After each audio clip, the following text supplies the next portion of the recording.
त्यातच आपण आता एका मोठ्या ब्रेकिंग बातमीनं करणार आहोत, कारण लोकसभा निवडणुकीमध्ये अमरावतीच्या भाजपच्या उमेदवार नवनीत राणा यांच्यासाठी केंद्रीय गृहमंत्री अमित शहा आज सभा घेणार आहेत। अमरावतीच्या सायन्स कोर मैदानामध्ये या सभेचं आयोजन करण्यात आलंय।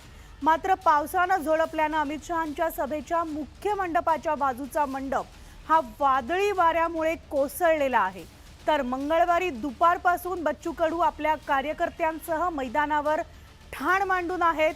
मैदानावरून राजकीय वाद उफाळल्यानं मैदानाबाहेर मोठा पोलीस बंदोबस्त देखील तैनात करण्यात आला आणि मैदानावर सभेसाठी बच्चू कडू यांना परवानगी दिलेली असताना ऐन वेळेस बच्चू कडू यांना मैदानातून जाण्यापासून रोखण्यात आलेलं आहे।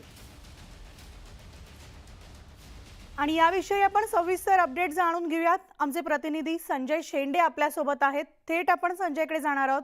Sanjay, good morning. अमरावतीकरांसाठी आजचा दिवस अत्यंत महत्त्वपूर्ण दिवस आहे। अमित शहांची आज सभा, दुसरीकडे पावसाचं वादळी वाऱ्याचं संकट आहे आणि तिसरं म्हणजे बच्चू कडूंचं राजकारण। तर काय सविस्तर अपडेट्स घडामोडी आहेत आजच्या दिवसभरातल्या? मनाली, निश्चितच अमरावतीत आज महत्त्वाचा दिवस आहे, कारण अमरावतीची लढत जी आहे या लढतीकडे राज्याचं लक्ष लागलेलं आहे आणि अमरावतीत एक प्रकारचं मैदानावरून पॉलिटिकल वॉर देखील सुरू झालेला आहे। काल 23 आणि 24 तारीख ही जी होती, यासाठी बच्चू कडू यांनी अमरावती सायन्स कोर मैदान राखीव केलेलं होतं। त्यासाठी त्यांनी रितसर जिल्हा परिषदेकडे पैसे सुद्धा भरलेले होते। मात्र ऐनवेळी जिल्हा परिषदेचं मैदान जे आहे त्यांची बच्चू कडू यांची परवानगी रद्द करण्यात आली आणि अमित शहा यांची प्रचार सभा जी आहे भाजपच्या उमेदवार नवनीत राणा यांच्यासाठी ते मैदान आता त्यांना देण्यात आलेलं आहे। त्या 4 दिवसापासूनच त्याची तयारी सुरू केलेली होती। मात्र यावरून मोठा काल राडा देखील झाला। बच्चू कडू आपल्या समर्थकांसह मैदानात उतरले होते। मैदानात आतमध्ये आले तर शेकडो कार्यकर्ते बच्चू कडूंचे मैदानाच्या बाहेर होते। मात्र अखेर रात्री 9, 9:30, 10 वाजताच्या दरम्यान यावर तोडगा निघाला। अखेर बच्चू कडू यांनी 2 पावलं मागे येत त्यांनी सांगितलं की आमच्या या निमित्तानं काहीतरी या जिल्ह्यात वातावरण दूषित करण्याचा प्रयत्न होईल आणि आम्हाला आतमध्ये टाकण्याचा प्रयत्न आहे। म्हणून बच्चू कडू यांनी 2 पावलं मागे येत त्यांची जी सभा आहे ती आता अमरावतीच्या जिल्हा स्टेडियमवरून त्यांची रॅली निघणार आहे। त्यांचे जे उमेदवार आहेत दिनेश बुक यांच्या समर्थनार्थ आणि अमरावतीच्या सायन्स कोर मैदानात दुपारी 2 वाजता केंद्रीय गृहमंत्री अमित शहा हे नवनीत राणा यांची प्रचार सभा घेणार आहे। बच्चू कडू यांनी सांगितलं की आम्ही आधी आमची रॅली काढू आणि त्यानंतर आम्ही आमचा निर्णय घेऊ। मात्र प्रशासनाने आमची मुद्दामून दबाव आणून, रवी राणांनी आमच्यावर दबाव आणून आमच्याकडून ग्राउंड जे आहे ते मैदान त्यांनी घेतलेला हिसकावलेला आहे। मात्र त्यानंतर आम्ही त्या संदर्भात आम्ही दुपारी आमचा निर्णय घेऊ।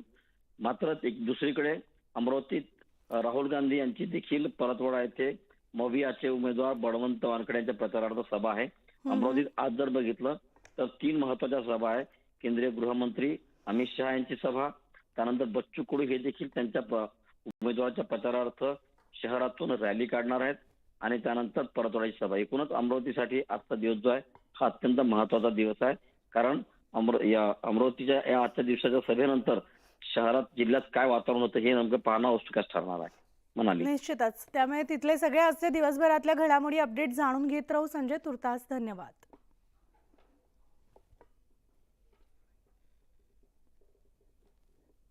तर अमरावतीमध्ये सायन्स कोर मैदानातील बच्चू कडूंच्या सभेला परवानगी नाकारण्यात आली आहे। त्यामुळे आता बच्चू कडू आक्रमक झालेले होते। त्यांनी मैदानातच ठिय्या आंदोलन सुरू केलं। मात्र आता 2 पावलं मागे येत असल्याचं म्हणत त्यांनी तुर्तास आंदोलन स्थगित करत असल्याचं सांगितलंय। काही समाजकंटकांकडून अनुचित प्रकार घडवण्याचा डाव असल्यानं शांतता अबाधित राहावी यासाठी प्रयत्न करत असल्याचं त्यांनी म्हटलेलं आहे। मात्र तरीही आज शांततेत रॅली काढून दुपारी निर्णय घेणार असल्याचं बच्चू कडूंनी म्हटलंय। बच्चू कडू यांना अमरावती शहरातील 4 पैकी 3 मैदानं ही उपलब्ध करून देण्यात आल्याचं सुद्धा सांगण्यात येतं। काही समाजकंटकाच्या माध्यमातून या सगळ्या आमच्या आंदोलनाला वेगळं वळण देण्याचा प्रयत्न केला जाणार आहे असे काही मॅसेज आम्हाला आले आणि दुसरेच लोक पाठवून इथं काही वेगळा प्रकार करायचा तयारीत आहे। त्या सगळ्या याचा विचार करून 2 पावलं मागं घेऊन या देशाची, राज्याची आणि जिल्ह्याची शांतता राहावी, निवडणूक अतिशय शांततेनं व्हावी याचा आम्ही प्रयत्न करतो आहे. परवानगी आम्हाला भेटली होती, त्यांना नाकारली होती, आमची आता नाकारली, त्यांना दिली. हा घटनाक्रम कायद्याला पूर्ण चिरफाड करणारा आहे आणि याचा जबाब आता आम्हाला जनतेसमोर घ्यायचा आहे. आणि म्हणून आता हे इथं आम्ही मैदान सोडतो आहे, पण निवडणुकीतलं मैदान सोडत नाही. उद्या प्रचंड संख्येनं आमचे कार्यकर्ते, आमचा शेतकरी, शेतमजूर याचं उत्तर देण्यासाठी गाव खेड्यातून मिळेल त्या वाहनं येणार आहे. बीड लोकसभा मतदारसंघासाठी महायुतीच्या उमेदवार पंकजा मुंडे आज अर्ज भरणार आहेत. यावेळेस बीड शहरातील विविध नेत्यांसह शहरातून भव्य रॅली काढण्यात येणार आहे. रॅलीनंतर माने कॉम्प्लेक्समध्ये भव्य सभेचं आयोजन करण्यात आलेलं आहे. आणि याविषयी आपण अपडेट जाणून घेणार आहोत. आमचे प्रतिनिधी सुरेश जाधव आपल्यासोबत आहेत. सुरेश, बीड लोकसभा मतदारसंघासाठी सुद्धा महायुतीच्या उमेदवार पंकजा मुंडे आज आपला अर्ज भरणार आहेत. अर्थात शक्ती प्रदर्शन केलं जाईल. काय अपडेट आहेत? साधारण किती वाजता सुरुवात होणार आहे? फॉर्म भरण्यासाठी शक्ती प्रदर्शन करावं यासाठी गेल्या 3 दिवसापासून बीड शहरामध्ये मोठमोठ्या फ्लेक्स कमानी लावण्यात आलेल्या आहेत. विशेष म्हणजे पंकजा मुंडे आज परळी येथून 11 वाजता निघणार आहेत. 11 वाजता निघत असताना सुरुवातीला प्रभू वैद्यनाथाचं दर्शन, त्यानंतर गोपीनाथ गडावरती नतमस्तक होऊन पंकजा मुंडे बीडमध्ये येणार आहेत. बीडमध्ये आल्यानंतर 3 वाजता त्यांच्या रॅलीला सुरुवात होणार आहे. त्या अगोदर जिल्हाधिकारी कार्यालयामध्ये जाऊन जी फॉर्मॅलिटी आहे फॉर्म भरण्याची, ती फॉर्मॅलिटी पूर्ण केली जाणार आहे. आणि यासाठी बीड जिल्ह्यातील जे नेते मंडळी आहेत, आमदार आहेत, त्याचबरोबर खुद्द धनंजय मुंडे हे देखील उपस्थित राहतील अशा पद्धतीने सांगितलं गेलं. त्याचबरोबर उदयनराजे भोसले हे देखील या फॉर्म भरण्यासाठी आणि रॅलीसाठी उपस्थित राहतील अशा पद्धतीचं पंकजा मुंडे यांच्या यंत्रणेकडून सांगण्यात येते. त्यामुळे एकंदरीत जर आपण बघितलं तर बीड मधली जी लढत आहे ती सध्या तरी महाविकास आघाडी विरुद्ध महायुती अशा पद्धतीची दिसत आहे. त्यामुळे पंकजा मुंडे या अनुषंगाने मोठी तयारी करतायत. जी रॅली आहे ती रॅली देखील जवळपास 1.5 ते 2 किलोमीटरची रॅली असणार आहे.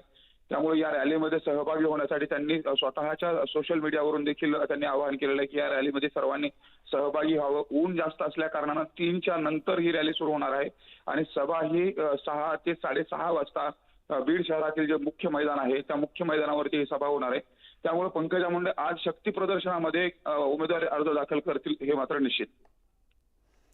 निश्चितच. त्यामुळे या सगळ्या घडामोडींवर आपलं लक्ष असणार आहे. तुर्तास सुरेश, धन्यवाद सविस्तर माहितीसाठी. निवडणुकीच्या रणधुमाळीमध्ये दुसऱ्या टप्प्यातील प्रचार आज थंडावणार आहे. तर महायुतीच्या उमेदवारांच्या प्रचारासाठी पंतप्रधान मोदी, मंत्री अमित शहा, JP नड्डा टप्प्याटप्प्यानं राज्यात प्रचारसभा घेत आहेत. आणि याच पार्श्वभूमीवर मवियाच्या दिग्गजांनी सुद्धा कंबर कसली आहे.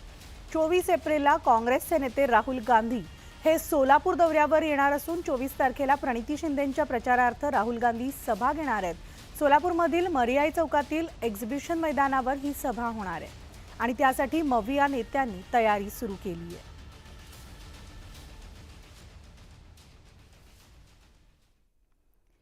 तर दुसरीकडे आता दक्षिण मुंबई लोकसभा मतदारसंघातून शिवसेनेचा उमेदवार म्हणून यामिनी यशवंत जाधव यांचं नाव जवळपास निश्चित झालंय. मुख्यमंत्री एकनाथ शिंदेंच्या उपस्थितीत मतदारसंघाबाबत बैठक झालेली असून या बैठकीमध्ये दक्षिण मुंबईतील शिवसेना पदाधिकाऱ्यांनी यामिनी जाधव यांच्या नावाला पसंती दिली आहे. यामिनी जाधव सध्या मुंबईतील भायखळा विधानसभेच्या विद्यमान आमदार आहेत आणि त्यांनी मुंबई महापालिकेच्या नगरसेविका म्हणूनही जबाबदारी पार पाडलेली होती.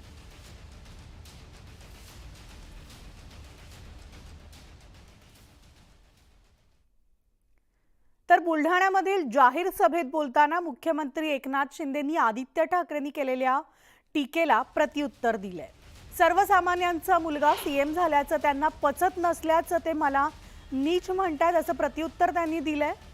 तसंच मी डॉक्टर नसलो तरी अनेक ऑपरेशन्स केली आहेत असा टोलाही त्यांनी आदित्य ठाकरेंना लगावलाय. कुत्र्याच्या शेपटीसारखा त्यांचा कणा हा नळीत टाकला की सरळ होतो आणि नळी काढली की पुन्हा वाकडा होतो असं म्हणत विरोधकांवर घाणाघाती टीका केली आहे. अरे काल त्यांनी मला म्हटलं एकनाथ शिंदे नीच आहे, मला नीच म्हणून तुम्ही शिवी देता? हा शेतकऱ्याचा पोरगा, हा सर्वसामान्य कष्टकऱ्याचा पोरगा, या सर्वसामान्य लोकांच्या मधून मुख्यमंत्री झालेला तुम्हाला आवडत नाही, परवडत नाही, तुम्हाला हजम होत नाही. खरं म्हणजे हा माझा अपमान नाही, तमाम शेतकऱ्यांच्या मुलांचा अपमान आहे, माय भगिनींचा, गोर गरिबांचा अपमान आहे. आणि ज्या समाजातून मी येतो खरं म्हणजे त्या समाजाचा अपमान आहे, म्हणून मी काही बोललो नाही. वाघाचं कातड पांघरून कोणी वाघ होत नाही. जनतेला असली आणि नकली वाघ कळतो. आणि म्हणून बाळासाहेब आम्हा तमाम शिवसैनिकांचे कुटुंब प्रमुख होते. आम्ही सगळे कट्टर शिवसैनिक देवेंद्रजी, आम्ही त्यांचे वारसदार आहोत, त्यांचे विचारांचे वारसदार आहोत. तुम्हाला संपत्तीचे वारसदार बनण्याचा एवढाच मोह होता, म्हणून तुम्ही बाळासाहेबांच्या विचारांना मोठमाती दिली, त्यांचे विचार सोडले. ज्या काँग्रेसला बाळासाहेबांनी दूर ठेवलं त्या काँग्रेसला सोबत घेऊन तुम्ही सरकार बनवलं. तिथंच तुम्ही या जनतेचा विश्वासघात केला. खरं म्हणजे हिऱ्यापोटी गारगोटी आणि सूर्यापोटी मेणबत्ती अशा प्रकारचं काम तुम्ही केलं, हे दुर्दैव आहे. आणि म्हणून बांधवांनो आणि भगिनींनो, सध्या उबाटामध्ये बाप 1 नंबरी आणि बेटा 10 नंबरी. तर या संपूर्ण निवडणुकीच्या रणधुमाळीमध्ये आपल्याला आरोप प्रत्यारोपांच्या फैरी पाहायला मिळत आहेत. दुसरीकडे उद्धव ठाकरे यांची परभणीमध्ये भर पावसात जाहीर सभा पार पडली आहे. यावेळेस त्यांनी सत्ताधाऱ्यांवर हल्लाबोल चढवला. आम्ही पाठीवर वार करत नाही, आम्ही वादळाच्याही छातीवर वार करणारे शिवरायांचे मावळे आहोत, असं उद्धव ठाकरे म्हणाले.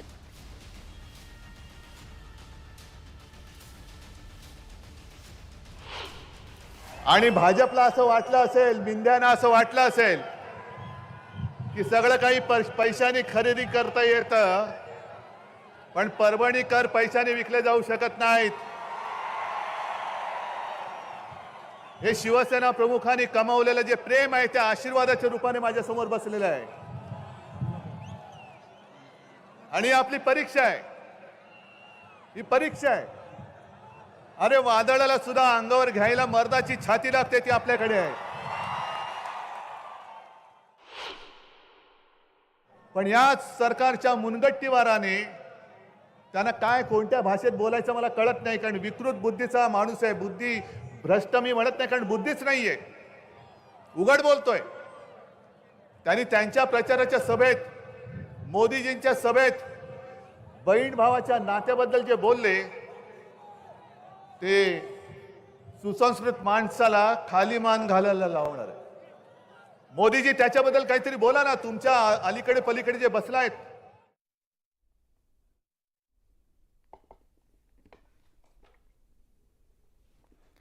आणि यानंतर बातमी अकोल्यामधली. अकोल्यातील जाहीर सभेमध्ये केंद्रीय गृहमंत्री अमित शहांनी विरोधकांवर सडकून टीका केली. शरद पवार आणि ठाकरेंना यावेळेस अमित शहांनी लक्ष केलंय. ठाकरेंना आणि शरद पवारांना मुलांशिवाय काहीच दिसत नाही, अशी घाणाघाती टीका शहांनी केली आहे. संविधान बदलणार असल्याचा मुद्दा हाती घेत काँग्रेसकडून जनतेची दिशाभूल करण्याचा प्रयत्न होत असल्याचा आरोप देखील त्यांनी केलाय. अकोल्यामधून महायुतीचे उमेदवार अनुप धोत्रे यांच्या नावापुढे बटण दाबा म्हणजे थेट इटलीला करंट लागणार असल्याचा घाणाघाती टोला अमित शहांनी काँग्रेसला लगावलाय.